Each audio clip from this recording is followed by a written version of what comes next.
We cannot be held hostage by the government of Israel on those issues. We need to be very clear that our work is predicated on international human rights standard, and those accusations will not detract us.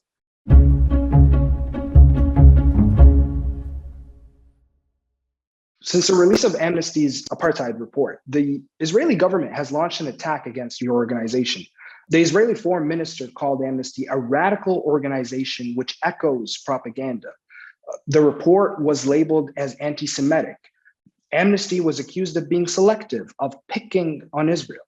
Now, how do you react to such attacks from the Israeli government? You know, those attacks were predictable. We were a bit, I will say, taken by surprise by the virulence of the critique. Now, with regard to the substance of the allegations, as I have said, they are barefaced lies, and they are clearly meant to derail attention away from the substance of our allegations and the situation of the Palestinians on the ground. First of all, Amnesty International recognized the right of the Jewish people to self-determination. We've said that repeatedly. Second, we recognize the existence of the state of Israel. We believe that a Jewish state can and should protect equally the rights of everyone on the territories, and that they don't. We have stood very strongly against anti-Semitism in our history as a human rights organization.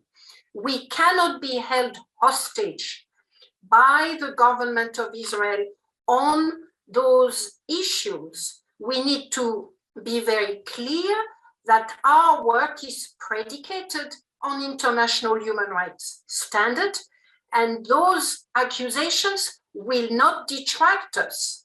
In a recent interview, you said that this was your first visit to Israel and Palestine, and that you were shocked during this visit. I mean, why is that? What shocked you?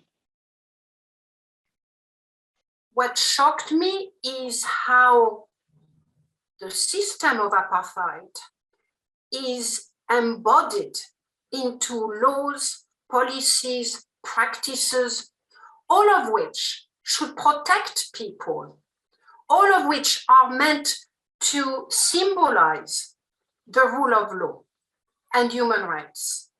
But in that case, they have been turned around, a 360-degree kind of transformation, so that what they do is absolutely the opposite. They are used to repress, to control, to dominate. The violence of apartheid is and lies in the cruelty of those laws and policies, the way they work against people, so that there is nothing you can do. And what you're facing are walls after walls after walls after walls of dispossession, including of your own dignity. It is the cruelty of that system that took my breath away. Commenting on your report, the spokesperson for the US State Department said that the US rejects the view that Israel's actions constitute apartheid. How do you react to that? Have you done an assessment, is my question?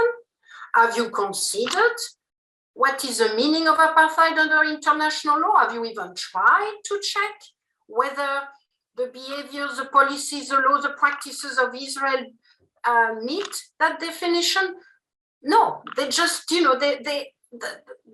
way it was put forward sounded far more propaganda and ideological than evidence-based, and grounded on a thorough legal understanding of what apartheid constitutes. Read the report, and if you don't want to read that particular report, read other reports. But at the very least, look at the evidence, look at the legal standards, come up with a thorough, well-demonstrated, well-argued position as to why it is not apartheid. I dare you to do that, in fact.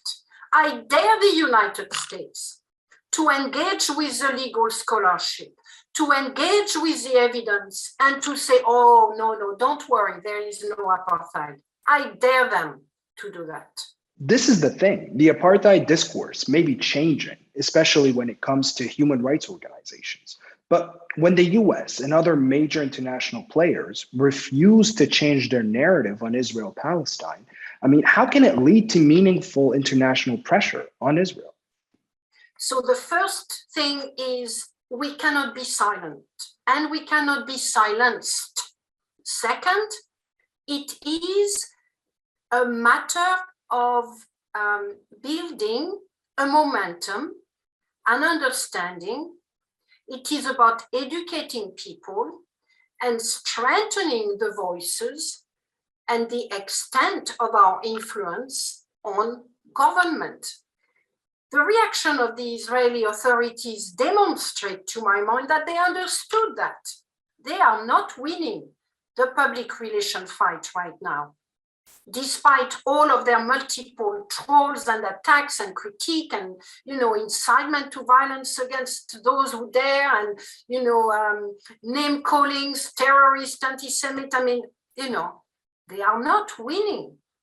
Why? Because they are confronting people like Amnesty International organization, like Amnesty International and its members, Human Rights Watch, B'Tselem, and many others, hopefully the UN soon, who are providing evidence, who are not interested in name calling. That is why Israel and the United States are worried.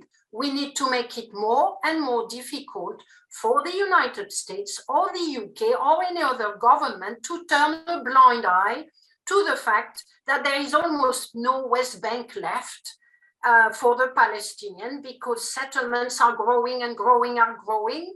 We must be hammering the reality on the ground. In terms of Israel, so Amnesty is the latest amongst a number of rights groups, both Israeli and international, that have accused Israel of apartheid. Now, these reports were rejected, they were slammed by the Israeli government. So when you have this reaction, and then a current government led by Naftali Bennett, who rules out any peace with the Palestinians under his watch, with the release of this report, how do you expect that it will lead to change on the ground, especially for the Palestinians? It's a tough question, Mohammed. And it is something that I have thought about, before going there and after going there, because this is what people ask. They've seen so many great reports and great resolution and good statement, and the situation on the ground is getting worse for Palestinians. There is no status quo on the ground. There may be a status quo internationally because of, the way our governments behave. But on the ground, there is it's not frozen, not at all. It's getting worse and worse every day. So, we are going to do what we must do as an international human rights organization. We're not making promises of impact. We are making promises of action. And we're going to call on the Israeli authorities to do a range of things. They claim there is no apartheid. Fine. Why do you have a nation state basic law like that?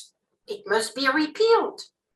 We do hope that the momentum that is building up against the system of apartheid, the crimes against humanity committed by the state of Israel, that this momentum will lead to something more concrete for the people, for the Palestinian people, but frankly, for the Jewish people as well.